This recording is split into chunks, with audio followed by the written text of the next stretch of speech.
السلام علیکم ورحمۃ اللہ وبرکاتہ۔ تمام دیکھنے والوں کا آج کی اس پوڈ کاسٹ میں استقبال ہے۔ آج کا یہ دن بڑا تاریخی دن ہے۔ ابھی چند گھنٹے پہلے ہم کانسٹیٹیوشن کلب سے یہاں پہنچے ہیں اور تقریباً 10 لاکھ سے زائد لوگ چند گھنٹوں میں ایک ایسی ڈیبیٹ آلریڈی دیکھ چکے ہیں کہ جس میں اس تصور کو واضح انداز سے ثابت کیا گیا ہے کہ خدا موجود ہے، ہمیشہ سے موجود ہے اور ہمیشہ موجود رہے گا۔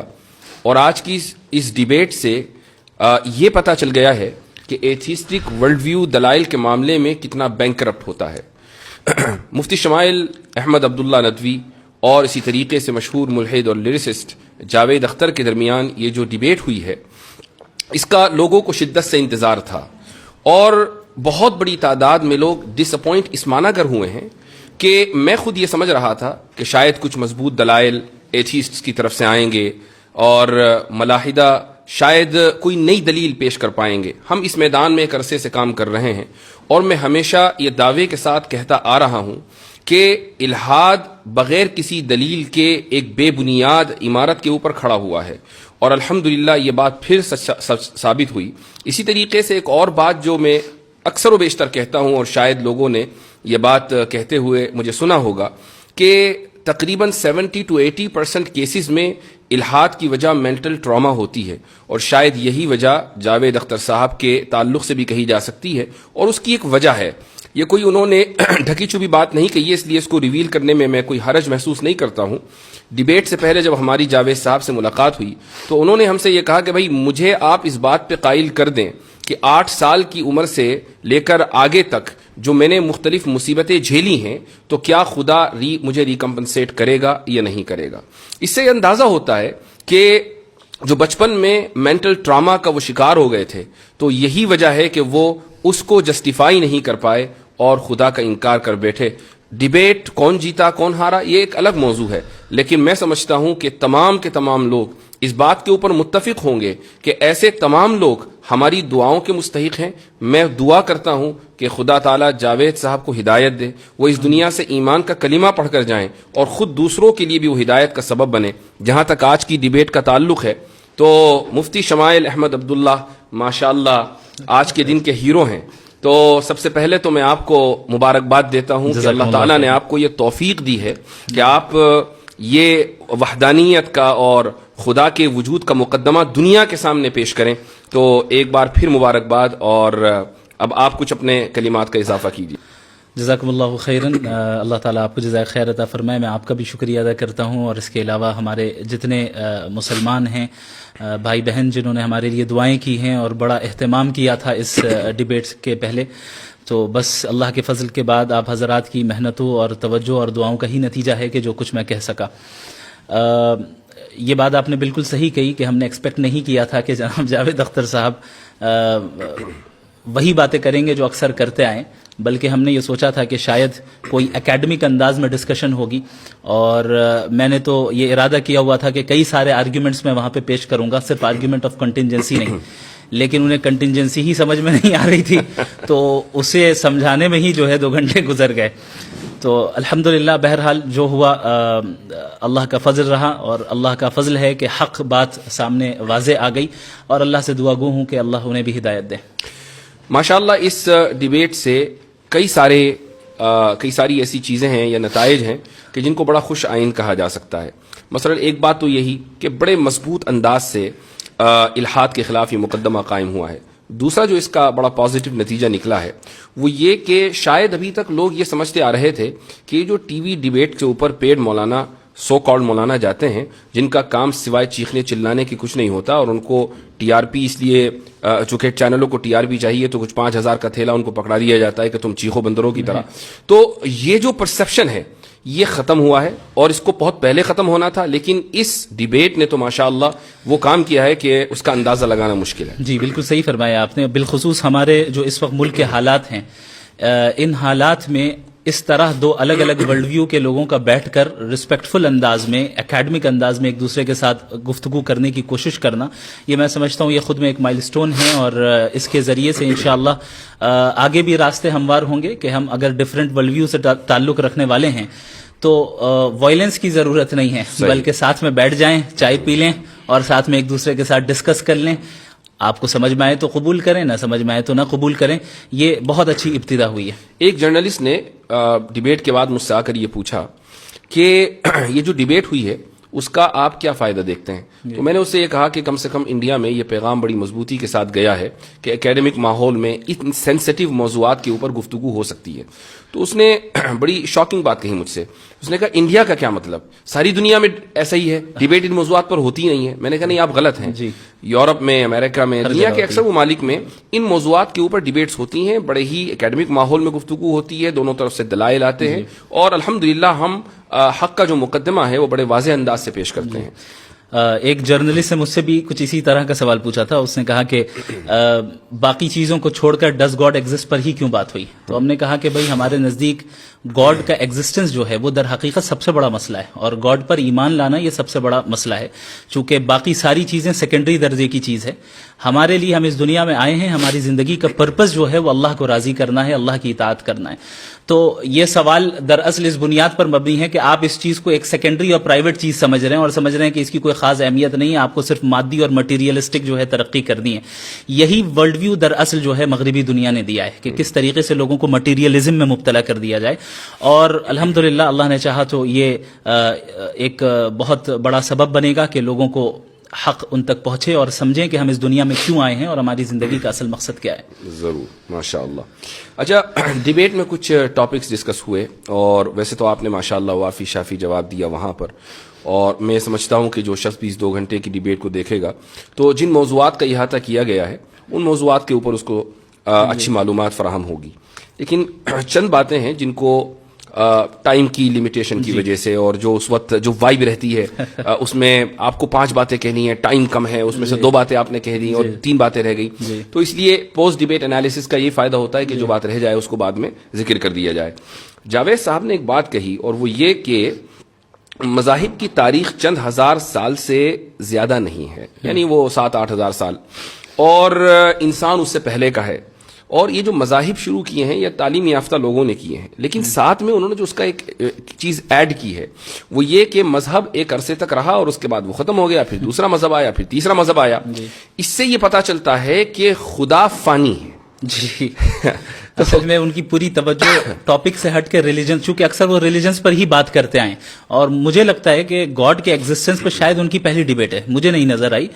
تو وہ گاڈ کے ایگزسٹنس سے ڈائریکٹ خدا تک یعنی اصلی بندے سے پہلی ڈیبیٹ ہے. جی اصلی بندے سے پہلی ڈیبیٹ ہے. جی جی یہ بہت اہم پوائنٹ ہے. اس کی وجہ یہ ہے کہ یہ جشن ریختہ تو تھا نہیں کہ اس میں مثلا کوئی صحافی خاتون یا کوئی بیٹھ گیا اور اس نے کبھی غالب کا شعر پڑھ دیا اور انہوں نے 5 اشعار کا اضافہ کر دیا اور پھر مستر کے کچھ اشعار حالت اس طرح شاید وہ یہی سوچ کر آئے تھے، وہ یہ سوچ کر آئے تھے کہ بھئی میں کچھ بھی پھینک دوں گا یا کچھ بھی کہہ دوں گا. تو اس طرح نہیں ہوا کرتا، اور یہ ایک good lesson has been learned. جتنا صرف ان کے ذریعے بلکہ جتنے بھی لوگ تھے کہ جو الہاد کی طرف سے پیش ہوئے تھے آڈینس میں، ان کو بھی یہ پتا چل گیا کہ اہل مذہب کے پاس جو مقدمہ ہے بہت اسٹرانگ ہے. اور یہ صرف انہی کا نہیں بلکہ پورے ایتھیسٹک ورلڈ ویو کا یہ ایک طریقہ رہتا ہے کہ وہ یہ پریٹینڈ کرتے ہیں کہ ایتھیزم ڈیفالٹ پوزیشن ہے، جبکہ ایسا نہیں ہے. اگر ہم تاریخ میں دیکھیں تو جو بہت سب سے پہلا جو ملتا ہے ایتھیسٹ یا ایتھیسٹک فلسفی جو ملتی ہے، اگر ہم ہندوستان سے ہی لیں تو تقریباً وہ میرے خیال سے 500 سے 600 بیفور کامن ایرا ہے. اور اس سے پہلے بھی مذاہب کے ہمارے پاس یعنی ٹیسٹیمنیز موجود ہیں، آثار ظاہر ہوئے ہیں، اور پتہ چلا ہے کہ ان سیولائزیشنز کے ہاں اس سے پہلے سے خدا کا تصور موجود تھا. بلکہ ہر مذہب میں اگر خدا کا تصور ہے، صحیح یا غلط اس سے قطع نظر، تو اس کا مطلب تو یہ ہوا کہ جب سے مذاہب ہیں تب سے انسانیت اس بات کے اوپر متفق ہے کہ خدا ہے. خدا کی تشریح میں تو اختلاف ہوا، بالکل، تو یہ تو یونیورسل ٹروتھ ہوا. صحیح. اور جہاں تک ان کا یہ کہنا ہے کہ مذاہب آئے اور چلے گئے، خدا فانی ہو گیا، تو وہ مذہب غلط تھا اس لیے فنا ہو گیا. اس کا خدا کہاں فانی ہوا؟ خدا تو باقی ہے، صحیح مذہب آج بھی باقی ہے. ہر مذہب فیت مانگتا ہے. یہ تو ایسے سردرد والی چیز ہے، پتہ نہیں یہ اس کھول میں مبتلا ہیں، اس سے کیوں نہیں باہر آ رہے ہیں. اصل میں ریچرڈ ڈاکنز نے یہ ذکر کیا ہے کہ فیتھ اور بلیف میں فرق ہے. فیتھ وہ ہے جو ارریشنل ہو اور اس کے پیچھے ایویڈنس نہ ہو، اور بلیف یہ ہے جو ایویڈنس بیسڈ ہو، ریشنل ہو اور خود آپ ایکسپیرینس کر سکتے ہو. تو وہ ان کا اپنا ہے بھی نہیں, انہوں نے وہاں سے لیا اور اس پہ ان کو پورا فیتھ ہے. جی ہاں, اس پہ وہ غور نہیں کر رہے ہیں کہ صحیح ہے کہ نہیں ہے. جی ہاں. تو وہ ہمیشہ سے ہر ڈیبیٹ میں یہی کہتے ہیں, اسی لیے میں نے ان کو واضح کیا کہ بھائی فیتھ صحیح بھی ہو سکتا ہے, غلط بھی ہو سکتا ہے. آپ جو ڈیفینیشن فیتھ کی بیان کر رہے ہیں وہ بلائنڈ فیتھ ہے, اس کو تو ہم بھی نہیں مانتے ہیں. دو باتیں انہوں نے اور کہی ہیں. جی. ایک بات انہوں نے یہ کہی کہ انسان کی پیدائش رینڈم ہے, اور دوسری بات انہوں نے یہ کہی کہ انصاف انسانی تصور ہے. اس کو کیسے, مجھے یقین ہے کہ آپ نے اس وقت بھی جواب دیا تھا, لیکن پھر بھی اس کو تھوڑا سا الیبوریٹ کریں. انسان کی پیدائش رینڈم ہے, یہ تو ظاہر ہے کہ ان کے ورلڈ ویو کے اعتبار سے, ہمارے ورلڈ ویو کے اعتبار سے بالکل واضح ہے کہ ہم اس دنیا میں ایک مقصد کے تحت بھیجے گئے ہیں. اب ان حضرات کی طرف سے سوال یہ ہوتا ہے کہ بھئی اگر ہم بھیجے گئے اس دنیا میں تو خدا نے ہم سے پوچھا کیوں نہیں, اسی لیے وہ اپنے آپ کو کہتے ہیں کہ ہم رینڈملی آ گئے. تو یہ سمجھنا چاہیے بھئی خدا کا اور انسان کا درجہ کیا ہے. وہ خدا ہے, آپ کا امپلائی تھوڑی ہے جو آپ سے پوچھے گا. تو ہم اس دنیا میں آئے, یہ آپ کو لگ رہا ہے کہ رینڈم ہے, جبکہ ایسا نہیں ہے, ایک مقصد کے تحت آئے. دوسری بات یہ کہ جو رینڈمنس ہے نا, تو اس کا جو پوائنٹ آف ریفرنس ہے وہ ہم ہیں, خدا نہیں ہے. صحیح. یعنی ہمارے لیے ایک انسان کی پیدائش رینڈم ہے, کسی کو پہلے سے پتہ نہیں ہوتا کہ 10 سال کے بعد کون اس دنیا میں آئے گا. ہمیں ایسا لگتا ہے کہ رینڈملی کوئی انسان آ گیا, لیکن خدا کے لیک آف انفارمیشن. ایگزیکٹلی. تو یہ تو آرگیومنٹ فرام اگنورینس ہے. آرگیومنٹ فرام اگنورینس ہے. اور یہ چیز میں نے اپنے اوپننگ اسٹیٹمنٹ میں بتائی تھی کہ یہ جو یا تو آرگیومنٹ فرام اگنورینس ہی ہوگا ان کے جواب کی بنیاد, یا پھر یہ کہ وہ ڈوگمیٹک آنسر دیں گے. انصاف انسانی تصور ہے, یہ تو سمجھ میں آ گیا, وہ آگے پیچھے کرتے رہے. انصاف انسانی تصور ہے, اور انہوں نے کہا کہ نیچر میں انصاف نہیں پایا جاتا ہے. تو میں نے کہا کہ اگر نیچر میں انصاف نہیں پایا جاتا ہے تو اس کا مطلب انصاف کا نہ ہونا نیچرل ہے. تو آپ کیوں اسٹرائیو کر رہے ہیں انسان کو لانے کے لیے, انصاف کو لانے کے لیے؟ اور انصاف اگر لوگوں کا بنایا ہوا ہے تو پھر مسئلہ وہی آبجیکٹو اور سبجیکٹو والا آتا ہے کہ آپ کیسے ڈیسائیڈ کریں گے کہ انصاف اچھی چیز ہے یا بری چیز ہے. آپ کے نزدیک انصاف اس لیے اچھی چیز ہے چونکہ سوشل کنسنسس ہے. تو سوشل کنسنسس تو ایسی چیز ہے جو ہر زمانے میں چاہیے, یعنی ہر 50 سال 100 سال میں چینج ہو جائے, اس کی تو کوئی گارنٹی نہیں ہے. جبکہ انصاف ایک ایسی چیز ہے جو کہ آبجیکٹیولی مورلی ٹرو ہے, اور جو چیز آبجیکٹیولی مورلی ٹرو ہو, ظاہر ہے کہ اس کے لیے کوئی ایسا فاؤنڈیشن اور اسٹرانگ فاؤنڈیشن چاہیے جو سوشل کنسنسس سے یا پرسنل پریفرنس سے چینج نہ ہو, بلکہ اکراس اسپیس اینڈ ٹائم یکساں رہیں, سیم رہیں. انصاف نیچر میں موجود نہیں ہے اور انسانی تصور ہے, یہ دراصل خدا کے وجود کی دلیل ہے. وہ اس طریقے سے کہ اگر انصاف across the natural world exist کرتا, جانوروں میں ہوتا, شیر پرندوں میں ہوتا اور پتھروں میں ہوتا, تو آپ یہ کہہ سکتے تھے کہ بھئی دنیا, انسان اس دنیا کا حصہ ہے تو اس میں بھی ہے, لیکن کہیں نہیں ہے, انسان میں ہے اور انسان ہی مکلف ہے. تو اس سے یہ ثابت ہوا نا کہ یہ بائی ڈیزائن ہے, بائی ایوولوشن نہیں ہے. صحیح. تو یہ ایک بہت مضبوط دلیل ہے جو وہ ہمیں ہمارے ہاتھ میں پکڑا رہے ہیں کہ یہ دلیل آپ میرے خلاف دے دیں. اچھا, ایک اور جو مسکنسیپشن ہے ایتھیسٹ کا, میرے خیال سے اس کو کلیئر کرنا بہت ضروری ہے, اور وہ یہ ہے, اور مجھے اس کا اندازہ ہے کہ اس وقت اس کو کلیئر نہیں کیا جا سکتا تھا چونکہ ہماری جو ڈیبیٹ ہے وہ ایگزسٹنس آف گاڈ پر ہے یا تھی, وہ مذہب کے اوپر نہیں تھی. اور یہ جو مسکنسیپشن ہے وہ یہ ہے کہ اہل مذاہب کے یہاں سوال کو ڈسکریج کیا جاتا ہے, کہا جاتا ہے کہ سوال مت کرو, اور جو لوگ سوال کرتے ہیں وہ ترقی کر کے کہاں تک پہنچ گئے, اور جن لوگوں نے سوال کو ڈسکریج کیا وہ آج کہاں پڑے ہوئے ہیں. تو یہ جو مسکنسیپشن ہے اس کو ذرا کلیئر کیجیے. میں نے وہاں پر یہ بات کہی تھی کہ مذاہب اور ظاہر ہے بالخصوص اسلام سوال کرنے سے ڈسکریج نہیں کرتا ہے, ہاں بیجا سوال کرنے سے ڈسکریج کرتا ہے. بالکل. تو صحیح سوال اور غلط سوال, کہاں سوال کرنا چاہیے کہاں نہیں کرنا چاہیے, یہ دراصل فرق ملحوظ رکھنا چاہیے. اب ایک انسان اللہ سے بیجا سوالات کریں جیسے کہ وہ کرتے آئے, ولیاذ باللہ ان کے الفاظ ہیں کہ اگر وہ ہے تو پھر اس کی کیا مجال ہوگی, میں پوچھوں گا اور یہ کروں گا, تو ظاہر ہے یہ بیجا چیزیں ہیں. تو یہاں پر آپ کو سوال کرنے کی اجازت نہیں ہوگی, چونکہ جب آپ نے گاڈ کے ایگزسٹنس کو تسلیم کر لیا تو آپ نے اس کی اتھارٹی کو مان لیا ہے. اب جس کی اتھارٹی کو آپ نے تسلیم کر لیا ہے تو اب اس سے سوال نہیں ہوگا. ہاں, لیکن اس اتھارٹی کو تسلیم کرنے کی تلاش میں جب تک آپ اس راستے میں ہیں, ظاہر ہے سوال کرنا, اسی لیے قرآن کہتا ہے فَاسْأَلُوا أَهْلَ الذِّكْرِ إِن كُنتُمْ لَا تَعْلَمُونَ, کہ تم علماء سے سوال کرو, اہل علم سے سوال کرو, جاننے والوں سے سوال کرو اگر تمہارے پاس علم نہیں ہے. تو یہ بھی دراصل ایک ڈوگمیٹک آرگیومنٹ ہے جو ایتھیسٹک دنیا کی طرف سے اٹھایا جاتا ہے کہ مذہب تو سپریس کرتے ہیں. اچھا, ایسا ہو سکتا ہے کہ ماضی میں بہت سے مذاہب ایسے گزرے ہوں اور ابھی بھی ایسے مذاہب ہوں جو ان چیزوں کو ڈسکریج کرتے ہوں. لیکن اگر ظاہر ہے اگر وہ کرتے ہیں تو ہم تو اسے سپورٹ نہیں کرتے. ہم تو جو اس مذہب کے قائل ہیں جو صحیح مذہب ہے. جو میں نے ابھی کہا کہ اس وقت اس سوال کا جواب اس طریقے سے دینا ممکن نہیں تھا چونکہ ڈیبیٹ ریلیجن پر نہیں ہے, ورنہ قرآن کریم نے واضح طور سے کہہ دیا کہ لا تسألوا عن اشیاء ان تبد لکم تسؤکم. یہ ان تبد لکم تسؤکم کا جو اضافہ ہے وہ خود بتا رہا ہے کہ مطلق سوال سے منع نہیں کیا جا رہا ہے بلکہ ایسے بیجا سوالات سے منع کیا جا رہا ہے جو نقصان دہ ہیں, وہ خود آپ کے لیے نقصان دہ ہیں. تو یہ جو ان لوگوں کی طرف سے ایک مسکنسیپشن پھیلایا جاتا ہے اس کو ٹھیک کرنا بہت ضروری تھا. اسی طریقے سے اگر آپ ہماری ہسٹری کو دیکھیں, خدا کی ذات اور خدا کی صفات کے تعلق سے میں سمجھتا ہوں کہ جتنا ڈسکشن ماضی میں ہو چکا ہے بالکل ابتدائی دور میں معتزلہ کے دور میں اور اس کے بعد, تو وہ پورا کا پورا رچ ٹریڈیشن اور کلچر یا کہنے کہ پورا لٹریچر وہ آج بھی ہمارے پاس موجود ہے. اور بہت سے کریکولمز میں جو اسلامک ٹیچنگ کے اسلامک اسٹڈیز کے کریکولمز ہیں ان میں پڑھایا جاتا ہے. آپ دیکھیں کہ معتزلہ نے سب سے پہلے صفات کا انکار کیا. کیا آپ یہ کہہ سکتے ہیں کہ بھائی آج کوئی ایسا کر کے دکھا دے؟ بھائی معتزلہ نے اللہ تعالیٰ کی ذات کو صفات سے ڈیٹیچ کر دیا اور کہا کہ اس کی کوئی صفت نہیں ہے. تو کیا ان کی گردنیں مار دی گئیں یا یہ کہا گیا کہ تمہیں سوال کرنے کا حق نہیں ہے؟ تو یہ ایک بہت ہی بڑا دھوکہ ہے کہ جو ان لوگوں کی طرف سے پھیلایا جاتا ہے. جی ہاں, ایک بڑا بچکانا سوال آیا اور میں تو بہت زیادہ حیرت زدہ رہ گیا, اور یہ حیرت کی وجہ یہ رہی کہ جب میں نے اس موضوع کے اوپر کام کرنا شروع کیا آن لائن اور سوشل میڈیا کے اوپر میں آیا, تو بالکل ابتدائی دنوں میں غالباً یہ بات ہے 2016 یا 17 کی, تو اس وقت جو بہت لو آئی کیو قسم کے اسلاموفوبز ہوا کرتے تھے وہ آ کے یہ سوال کیا کرتے تھے کہ قرآن میں ڈائناسور کا تذکرہ کیوں نہیں ہے.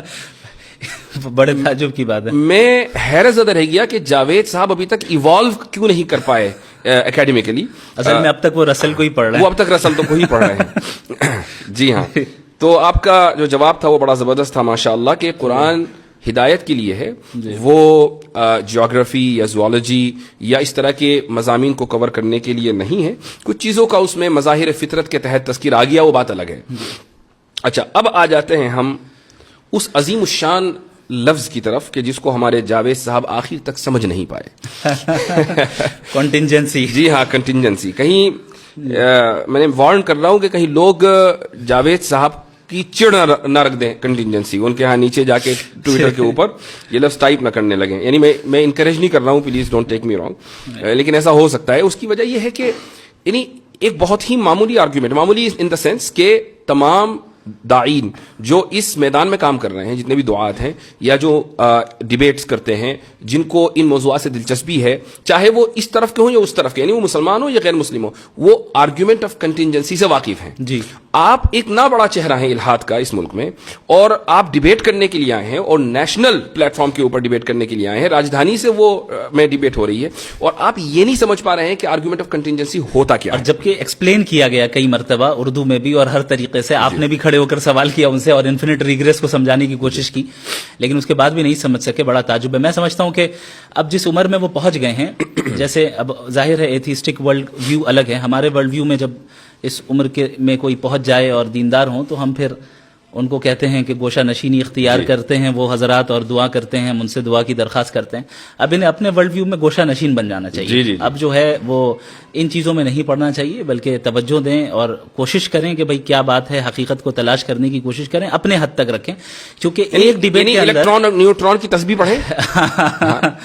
ایک ڈیبیٹ کے اندر 2 گھنٹوں کے اندر کتنی جگہ وہ اپنے آپ کو کانٹراڈکٹ کر رہے ہیں. اگر ہم اس کو ریکیپ کریں اور دیکھیں, جب ہم مورالیٹی کی بات کرنے آئے تو وہ کہہ رہے ہیں کہ سوسائٹی سے مورالیٹی طے ہوگی, تو ہم نے کہا آپ نازی جرمنی کو سپورٹ کرتے ہیں. نہیں, پلانٹ ارتھ. تو پلانٹ ارتھ میں جو ہے اکثریت جو ہے مذہب خدا کو مانتی ہے, آپ نہیں مانتے, پھر لاسٹ میں کہہ رہے ہیں کہ میں میجورٹی والی بات واپس لیتا ہوں. وہ بہت اہم پوائنٹ ہے, بہت اہم پوائنٹ ہے. اچھا, یہ جو آرگیومنٹ آف کنٹینجنسی ہے یقیناً لوگوں نے اس کو سمجھ لیا, لیکن پھر بھی ہمارے ناظرین کے لیے اس کو مختصر انداز میں سمجھائیے. دیکھیں, اس کائنات کی ہر چیز کنٹینجنٹ ہے. اس کا مطلب یہ ہوتا ہے کہ یہ ایگزسٹ کر بھی سکتی تھی اور نہیں بھی کر سکتی تھی, یعنی اس کا ایگزسٹ کرنا کوئی نیسیسری چیز نہیں تھی. اور اگر ایگزسٹ کرتی تو ڈفرنٹ لاز کے ذریعے بھی کر سکتی تھی. یعنی ابھی جو لاز آف نیچر چل رہے ہیں, ہو سکتا ہے کوئی اور لا آف نیچر ہو. علم کلام کے طلباء کے لیے اضافہ کر دوں, اسی کو ممکن الوجود کہا جاتا ہے. ممکن الوجود عدم ہو سواء. جی, تو جو ممکن الوجود ہوگا, جو کنٹینجنٹ ہوگا, وہ ظاہر ہے کسی اور کے اوپر ڈیپینڈنٹ ہوگا اپنے ایگزسٹنس میں. تو اب وہ کس کے اوپر ڈیپینڈنٹ ہے, ہم یہ دیکھیں گے کہ بھئی کیا وہ چیز بھی کنٹینجنٹ ہے، ممکن اچھا، الوجود اور ہے. یہاں پر بھی اس کا اضافہ ضروری ہے. لوگ کہیں گے کیوں ہوگا؟ اس کی وجہ یہ ہے کہ جب ایک چیز کا وجود اور عدم دونوں برابر ہیں، جی. دے ترازو کے دو پلڑے ہیں، تو کسی ایک پلڑے کو بھاری ہونے کے لیے اس میں وزن ڈالنا ضروری ہے. یہ وزن ہے ارادے کا. صحیح. تو کسی نے تو ارادہ کیا ہوگا نا، کہ جس نے عدم پر وجود کو ترجیح دی ہوگی، اس لیے کنٹینجنسی ہے. جی آگے بالکل. بولیے. تو یہاں سے عقلی طور پہ لاجیکلی ہم اس نیسیسری بینگ تک پہنچتے ہیں جو واجب الوجود ہے، یعنی جس کا ایگزسٹ نہ کرنا ناممکن ہے. چونکہ اگر وہ ایگزسٹ نہ کرے تو ظاہر ہے یہ ساری چیزیں وجود میں نہیں آ سکتی. اور اس واجب الوجود ذات کا انڈیپینڈنٹ ہونا، اٹرنل ہونا، نالجبل ہونا، سیلف سفیشینٹ ہونا اور ایک ہونا یہ بالکل ضروری ہے. تو یہ جب باتیں میں نے کہی تو لاسٹ میں یہ کہہ رہے ہیں کہ ان کے نزدیک تو عقل سے ہم خدا کو جان ہی نہیں سکتے. یعنی یہ کانٹرڈکشن ہے. یعنی پورا آرگیومنٹ اس پہ تھا کہ عقل کے ذریعے ہم خدا کے ایگزسٹنس کو کیسے جانیں، اور آپ وہ نہیں سمجھ پا رہے ہیں، اور اخیر میں کہہ رہے ہیں آپ تو کہہ رہے ہیں کہ عقل سے ہم سمجھ نہیں سکتے. تو میرے خیال سے یہ ان کی عمر کا تقاضا تھا. اور اسی طریقے سے وہ انفینٹ ریگریس اور تسلسل کو بھی نہیں سمجھ پائے. بلکہ حیرت ناک بات یہ کہ جب میں نے ان سے سوال کیا کہ آپ اس کو درست سمجھتے نہیں، تو انہوں نے کہا میں درست سمجھتا ہوں. میرے خیال سے وہ سمجھ ہی نہیں پائے انفینٹ ریگریس کیا ہے، اس لیے انہوں نے کہہ دیا. اور آپ نے بڑی اچھی مثال دی کہ کئی سارے شعراء ایک ساتھ پوئٹس کھڑے ہوں اور مان لے جاوید اختر صاحب سب سے آگے ہوں اور وہ کہیں کہ میں اس وقت تک پوئٹری نہیں لکھوں گا جب تک پیچھے والا نہ لکھے، اور وہ کہے کہ میں نہیں لکھوں گا جب تک پیچھے والا نہ کہے. تو یہ تسلسل ہو جائے گا. تسلسل باطل ہے. اس طریقے سے چلتا رہا اینڈلیسلی، اور اگر کہیں ہم نہیں رکیں گے تو پوئٹری ایگزسٹنس میں ہی نہیں آئے گی. یعنی پوئٹری اگر ایگزسٹنس میں آئی، اس کا مطلب کوئی ایک ایسا پوئٹ ہے جو اپنے پیچھے والے پہ ڈیپینڈ نہیں کرتا ہے، وہ انڈیپینڈنٹ ہے. بالکل اسی طریقے سے اگر اس یونیورس کے جو کازز ہیں، اگر یہ انفینٹ ریگریس آف کازز ہوتا تو ہم اور آپ یہاں پہ آج موجود ہی نہیں ہوتے، پوڈ کاسٹ ہی نہیں کر رہے ہوتے. ہم یہاں موجود ہے، اس کا مطلب کوئی ایک انڈیپینڈنٹ ذات ہے جو کسی اور کے اوپر ڈیپینڈنٹ نہیں ہے، اس نے اپنے ول سے جو ہے ڈیسیجن لیا ہے. علم کلام کے طلباء کی آسانی کے لیے کہہ دوں کہ اگر علت اولا نہ ہو تو معلول اخیر نہیں ہو سکتا. ماشاءاللہ. تو اچھا یہ بتائیں کہ اس میں علم کلام کا کتنا رول رہا آپ کی ڈیبیٹ میں، آپ کے لیے؟ پورا علم کلام ہی تھا اور کیا تھا. ایک ہے آپ اس کو پریزنٹ کر رہے ہیں ماشاءاللہ، اور ایک یہ کہ علم کلام کے جو مباحث ہیں جیسے تسلسل ہے، دلیل توقف ہے، یہ تو ماشاءاللہ چونکہ آپ نے اس سے استفادہ کیا ہے تو یہ بڑی خوش آئند بات رہی. اور اس کی وجہ یہ ہے کہ علم کلام کو فرسودہ علم سمجھا جانے لگا تھا. میں سمجھتا ہوں کہ علم فرسودہ نہیں، البتہ اصطلاحات ضرور فرسودہ ہو گئی ہیں. ان کو تھوڑا سا ریفائن کرنا چاہیے اور جدید علم کلام کی طرف لانا چاہیے. یہی بات ہے کہ جب ہم علم کلام کی تجدید کی بات کرتے ہیں نا، تو تجدید لسان یعنی زبان کی تجدید کو چھوڑ کر ہم کانٹینٹ کی تجدید پر چلے جاتے ہیں. ہاں یہ ایک پرابلم ہے. تو لوگ یہی نہیں سمجھتے کہ علم کلام کی تجدید کا کیا مطلب ہے. یعنی میں اس بات سے متفق ہوں کہ آج کی آپ کی جو ڈیبیٹ کامیاب رہی ہے وہ اس لیے کہ جو ٹرمینالوجیز دقیق مباحث علم کلام کے اندر پائے جاتے ہیں عربی میں، آپ نے ان کو انگلش کے قالب میں ڈھال کر لوگوں کے سامنے پیش کیا اور لوگوں کو سمجھ میں آ گیا. اگر آپ تسلسل اور دور اور دلیل توقف اور یہ سب کہہ رہے ہوتے اور معلول اخیر اور علت اولا، تو یا تو میں سمجھ رہا ہوتا یا آپ سمجھ رہے ہوتے. صحیح بات ہے. اور اللہ تعالیٰ آپ کو جزائے خیر عطا فرمائے. اس میں آپ کا بہت بڑا رول ہے، آپ سے ہی سیکھا ہے. بارک اللہ فیکم. اچھا ایک سوال جو بہت اہم ہے وہ ہے اللہ تعالیٰ کی انٹرفیرنس اور دعا. اس کے تعلق سے آپ کیا کہیں گے؟ یعنی یہ سوال ذہن میں آتا ہے کہ اگر خدا نے ہر چیز کو سیٹ کر دیا اور اب وہ سائیڈ میں ہو گیا، جیسے چیزیں چلنی چاہیے ویسی چل رہی ہیں ایک میکینسٹک انداز میں، تو پھر دعا مانگنے کی ضرورت ہی نہیں ہے. اور اگر ایسا نہیں ہے تو دعا مانگنے کی ضرورت ہے. ایسا تو نہیں ہے کہ میکینٹک اسٹائل میں جو ہے یہ دنیا چل رہی ہے، بلکہ اللہ رب العالمین ہر لمحے اس نظام کو چلا رہا ہے اور اس کی تدبیر کر رہا ہے. انسانی زندگی میں بنیادی طور پہ دو قسم کے احوال آتے ہیں. ایک وہ ہیں جن پہ اس کا کنٹرول نہیں ہوتا ہے، اور دوسرا وہ ہے جس پہ اس کا کنٹرول ہوتا ہے. مثال کے طور پہ ہم فری ول کا استعمال کر کے ہم اعمال کرتے ہیں، اعمال کو انجام دیتے ہیں، اب چاہے اچھا عمل کریں یا برا عمل کریں. بہت سے حالات ایسے ہوتے ہیں جہاں پہ ہمارا کنٹرول نہیں ہے. مثلا کوئی حادثہ ہو گیا یا کوئی ایسی چیز آ گئی جسے ہم تبدیل نہیں کر سکتے ہیں، تو وہ براہ راست اللہ کے حکم سے ہوتا ہے. تو دعا کی اہمیت اس لیے بھی باقی رہتی ہے چونکہ وہ حالات بھی ایک طرف ہیں جہاں پہ آپ کا کوئی کنٹرول نہیں ہے اور اللہ کا مکمل کنٹرول ہے. دوسری چیز، جب ہم کوئی عمل اپنے فری ول سے بھی کیوں نہ کر رہے ہوں، اللہ کی توفیق ضروری ہوتی ہے. اس لیے اللہ سے دعا مانگنے کا حکم خود اللہ نے دیا. اور اگرچہ ایسا ممکن ہے کہ اس دنیا میں ہو سکتا ہے کہ ہم جو مانگ رہے ہیں اللہ سے وہ ہمیں اس دنیا میں نہ ملے، لیکن اس کا جو ریوارڈ ملنا ہے وہ اللہ کے متعین ہے. اسی لیے اللہ کے نبی صلی اللہ علیہ وسلم نے دعا کو عبادت قرار دیا. تو ظاہر ہے یہ مستقل ایک عبادت ہے. یعنی بالفاظ دیگر یہ کہا جا سکتا ہے کہ ہم دعا مانگتے ہیں تو اس بات کی کوئی اس بات کی کوئی یعنی گارنٹی نہیں ہے کہ وہ دعا اسی انداز سے قبول ہوگی جس انداز سے ہم چاہ رہے ہیں. جی یعنی ہو سکتا ہے کہ وہ اجر کی صورت میں قبول ہو جائے, ہو سکتا ہے کہ وہ تاخیر کی صورت میں قبول ہو جائے. ایک بات. دوسری بات یہ بھی ہے کہ ہمیں کیا معلوم کہ دعا کس انداز سے قبول ہوگی. یعنی ہمارا کام تو دعا مانگنا ہے, وہ آل وائز ہے, ہم آل وائز نہیں ہیں. جی. تیسری بات یہ ہے کہ ایک بات شرح عقائد میں لکھی ہوئی ہے, میں تمام لوگوں کے ساتھ اس کو شیئر کرنا چاہوں گا. یہ مبحث وہاں آیا ہے اور اس میں تفتازانی یہ فرماتے ہیں کہ وہ ایک حدیث ہے جس کے تحت یہ کلام ہے کہ لا يرد القدر الا الدعاء, کہ تقدیر کو صرف دعا بدلتی ہے. اب یہاں سوال یہ ہوتا ہے کہ کیا دعا سے واقعی تقدیر بدل جاتی ہے؟ تو اس کا جواب انہوں نے یہ دیا ہے کہ مثلا ایک انسان ہے اور اس نے دعا, اللہ تعالیٰ کے علم میں یہ بات ہے کہ یہ دعا مانگے گا اور دعا مانگ کر فلاں کام ہوگا.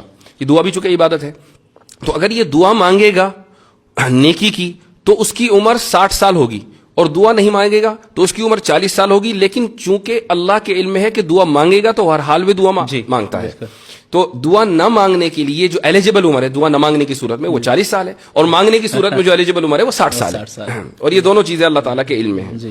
تو وہ یہ ساری چیزیں, یعنی اس سے جو میں نے اضافہ کیا ہے بتانے کا مقصد یہ ہے کہ یہ جو مباحث آج کانسٹیٹیوشن کلب میں ڈسکس ہو رہے تھے یہ تو تفتازانی نے 1000 سال پہلے لکھ دیے نا.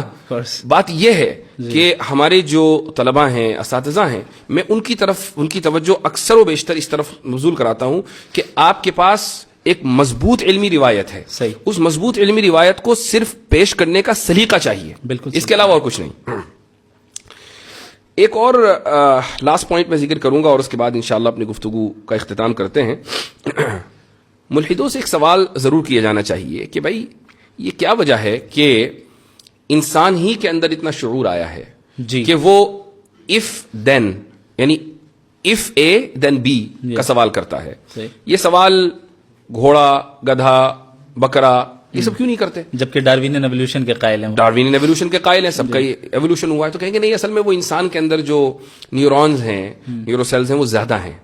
تو اگر یہ دیکھا جائے تو بھئی ہاتھی کے اندر زیادہ ہیں. وہ کہیں گے نہیں, اصل میں فرنٹل لوب میں جو نیورو سیلز ہیں نا وہ زیادہ ہیں. تو ٹھیک ہے, یہ آپ نے کیسے کا جواب دیا نا, آپ نے کہا اس لیے شعور ہے کہ اس کے فرنٹل لوب میں نیورو سیل زیادہ ہیں. میں پوچھتا ہوں کہ کیوں زیادہ ہیں؟ کیوں کا جواب سائنس کبھی نہیں دے سکتی, وہ میکینزم کو ہی بتاتی ہے. جی ہاں.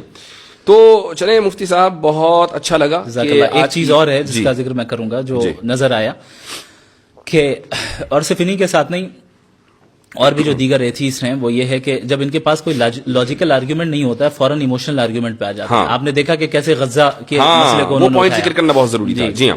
تو پوری ڈیبیٹ میں ان کے پاس کوئی جواب نہیں رہا. اب وہ ایموشنلی جو ہے لوگوں کو ٹریگر کرنے کی کوشش کرنے لگے کہ بھئی غزہ میں اتنا قتل ہو رہا ہے اور یہ ہو رہا ہے اور وہ ہو رہا ہے. میں نے ان سے یہ سوال کیا کہ بھئی اگر بالفرض مان لیں کہ یعنی خدا نہیں ہے, تو آپ بتائیے کہ پھر اس کے ظلم کا اور ان کی سفرنگ کا کیا ہوگا, اور آپ کیسے ایول کو ڈیفائن کرتے ہیں؟